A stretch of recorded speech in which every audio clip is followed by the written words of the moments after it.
231. No part-time Christianity. Chalcedon Report number 335, June 1993. There's an old Armenian proverb of amused skepticism that asks, "Your mother was an onion, your father a garlic, so how did you become sweet sugar?" Politics today is the art of masquerading as sugar when you are garlic, of acting as a saint when you are a scoundrel. Our faith tells us that man is a fallen creature. The Bible is emphatic that man is depraved, that there is none righteous, no, not one. Romans chapter 3 verse 10 and 12, Psalm 14 verses 1 to 3, 53 verses 1 to 3. This means that efforts to build a good society with evil men are doomed. As the old proverb has it, you cannot make a good omelette with bad eggs. But it is basic to politics in the modern age that the good society is best built without Christ and apart from biblical law. Christians are regarded as a roadblock to the good society. The issues are clear to our humanists. The church is less aware of them. Too many churchmen believe that the good society can be built on the foundation of humanistic man and without the Lord. St. Paul is emphatic on the impossibility of any good order apart from the Lord.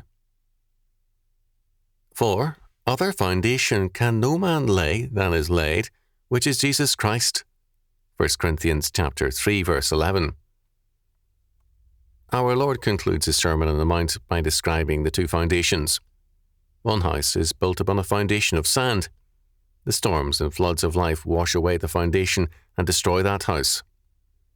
The other is built upon a rock, literally in the Greek, upon the rock, and therefore it does not fall.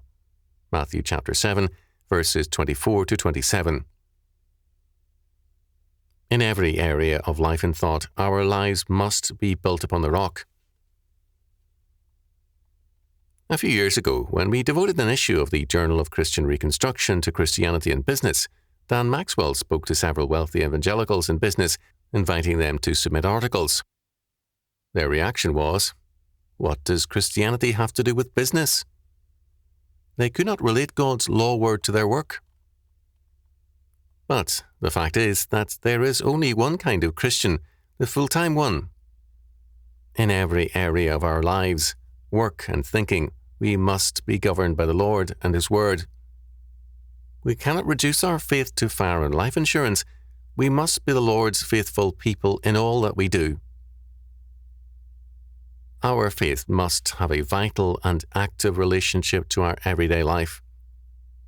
As Calvin wrote, "The gospel, in its very nature, breathes the odor of life. But if we are stubborn and rebellious, this grace will become a ground of terror, and Christ will convert the very doctrine of His salvation into a sword and arrows against us." Part-time Christianity is a contradiction in terms. The mystery religions so common in New Testament times satisfied people of the Roman Empire by providing reassuring doctrines about the future life. They were part-time religions. They only provided limited services and knowledge to people. They did not command them nor govern a person's total life. The radical character of Christianity was that it demanded that all things in every sphere of life and thought be commanded by the triune God. This is why Christianity had martyrs and the mystery religions had none. Our faith requires not a retreat into a particular corner, but a capture of every sphere of life and thought for Christ the King.